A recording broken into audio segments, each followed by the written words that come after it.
कभी ऐसा हो कि आप किसी इंसान से मिले, उससे बातें करें, उसके साथ टाइम स्पेंड करें, लेकिन कुछ ही घंटों के बाद आपको पता लगे कि वो इंसान एक्चुअली एग्जिस्ट ही नहीं करता, वो इंसान इस दुनिया का है ही नहीं, तो आपका क्या रिएक्शन होगा? ये मैं कोई किसी बॉलीवुड की कहानी नहीं सुना रहा हूँ या कोई मनगढ़ंत कहानी नहीं है। ये ऐसा एक्चुअली हुआ है। ये कब हुआ है? ये हुआ है 1955 में। 1955 में टोक्यो एयरपोर्ट पे एक इंसान अराइव होता है। इंसान एक नई थ्योरी को जन्म देता है, बल्कि एक नहीं बहुत सारी थ्योरी उसके आसपास बुनी जाती है। उसके बाद चले जानते हैं वो क्या कहानी है जिसका रहस्य आज तक रिवील नहीं हुआ है। आज भी हमारे साइंटिस्ट, हमारे बुद्धिजीवी उस पर लगे हुए हैं कि वो चीज़ हुई कैसे।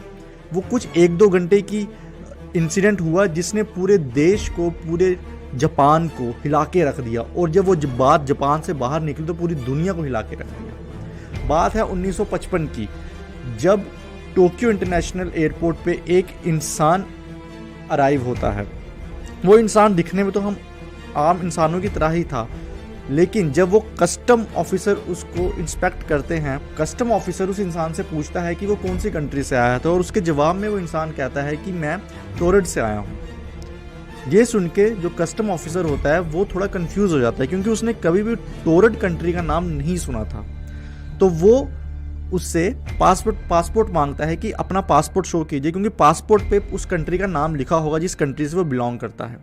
जब वो इंसान पासपोर्ट दिखाता है तो वो पासपोर्ट पे भी वही लिखा होता है, यूनाइटेड स्टेट्स ऑफ टोरंटो। अब कस्टम ऑफिसर्स थोड़ा कंफ्यूज हो जाता है, उसको थोड़ा अपने आप पे शक होने लगता है कि शायद मैंने ही ये कंट्री नहीं सुनी हो। तो वो अपने सीनियर को बुलाता है। तो जब उसका सीनियर आता है, और सेम उसके सीनियर के साथ भी वही होता है, उसके सीनियर ने भी वो कंट्री का नाम कभी नहीं सुना होता है। तो जब ये चीज़ होती है तो वो जो इंसान होता है जिससे वो पासपोर्ट मांगा जाता है, उससे और पूछताछ की जाती है कि वो उसका पर्पस क्या है टोक्यो में आने का, और वो बताता है कि वो एक बिजनेसमैन है और वो बिजनेस ट्रैवल्स करता रहता है, और इससे पहले वो 3 बार पहले भी टोक्यो में आ चुका है। वो होटल का नाम बताता है, अपनी कंपनी का नाम बताता है। जिस होटल का वो नाम बताता है, जब वो छानबीन की जाती है तो वो होटल टोक्यो में एग्जिस्ट होता है, बट उस इंसान के नाम की बुकिंग उस होटल में नहीं होती है। और जब वो कंपनी की, जिस कंपनी से डील करने के लिए वो टोक्यो आया होता है, वो कंपनी भी एग्जिस्ट करती है, लेकिन उस कंपनी में भी कोई भी मीटिंग इस इंसान के साथ शेड्यूल नहीं होती है। जब ये सब चीज़ें जानकारी लेते हैं वो कस्टम ऑफिसर, तो उनको थोड़ा सा शक पड़ता है, क्योंकि जो चीज़ उस इंसान ने बताई होती है कस्टम ऑफिसर्स को, वो कोई भी चीज़ एग्जिस्ट नहीं हो रही होती है। मतलब होटल होता है बट उसकी बुकिंग नहीं होती है, कंपनी है बट उसकी कोई मीटिंग उसमें शेड्यूल नहीं है। तो जो कस्टम ऑफिसर्स होते हैं वो उसको अपनी कस्टडी में ले लेते हैं, उससे और छानबीन करने की कोशिश करते हैं, और उससे बार बार यही पूछा जाता है कि वो अपनी कंट्री का नाम बताए, और वो बार बार वही कहता है कि मेरी कंट्री टोरंटो है।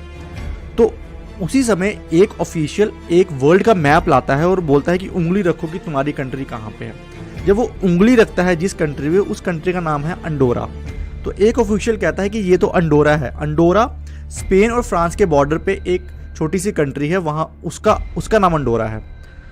तो जब वो ऑफिशियल कहता है कि ये तो अंडोरा कंट्री है, तो वो इंसान आगे से रिप्लाई करता है कि नहीं, ये अंडोरा नहीं है, ये टोरंटो है। और उनके जो ऑफिशियल्स हैं वो और कंफ्यूज हो जाते हैं और गुस्से में आ जाते हैं। तो वो उसे क्या करते हैं, वो उसे एक कमरे में बंद कर देते हैं और उसके जो डॉक्यूमेंट्स होते हैं वो ले लेते हैं और अपनी कस्टडी में उसके डॉक्यूमेंट्स रख देते हैं।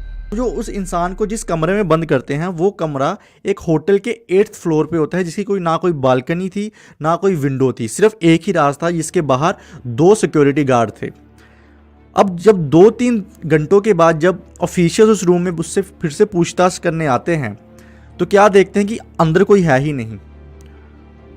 और जब वो उसके डॉक्यूमेंट जो उन्होंने अपने सेफ में रखे होते हैं वो चेक करते हैं, तो वहाँ पे भी कोई डॉक्यूमेंट्स नहीं होते।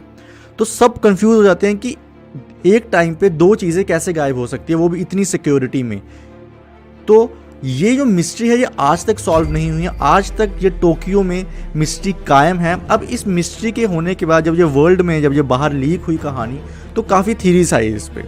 2 थीरीज जो बहुत इंपॉर्टेंट आई, एक आई पैलर यूनिवर्स की, कि यहाँ पे भी हमारे इस यूनिवर्स का भी एक पैलर यूनिवर्स है। शायद वो इंसान गलती से पैलर यूनिवर्स से हमारे यूनिवर्स में आ गया होगा। क्योंकि एक थ्योरी है कि जो ब्लैक होल है उसमें कुछ एक ऐसे पॉइंट है जहाँ से अगर आप क्रॉस करें तो आप बिल्कुल पैरेलल यूनिवर्स में पहुँच जाएंगे। हालांकि इसकी अभी तक पुष्टि नहीं हुई है कि ये थ्योरी कितनी ऑथेंटिक है या नहीं, बट ये थ्योरी है। तो दूसरी थ्योरी आई वो टाइम मशीन की आई कि मे बी वो इंसान फ्यूचर से आया हो, क्योंकि जो उसने होटल और कंपनी का नाम बताया वो तो एग्जिस्ट कर रहे थे बट उसकी बुकिंग नहीं थी। तो मे बी इन फ्यूचर वो उस कंपनी में काम करता हो या इन फ्यूचर उस होटल में उसकी बुकिंग हो, तो मे बी वो फ्यूचर से आया हो इंसान। तो ये कुछ थ्योरीज थी जिनका आज तक कोई सोल्यूशन, कोई ऑथेंटिसिटी पता नहीं चली है। ये आज भी मिस्ट्री की मिस्ट्री ही है। तो आई होप आपको ये मिस्ट्री की छोटी सी कहानी सुन के कुछ नॉलेज मिली होगी। अगर आपको अच्छी लगी तो प्लीज़ चैनल को सब्सक्राइब करना ना भूलें।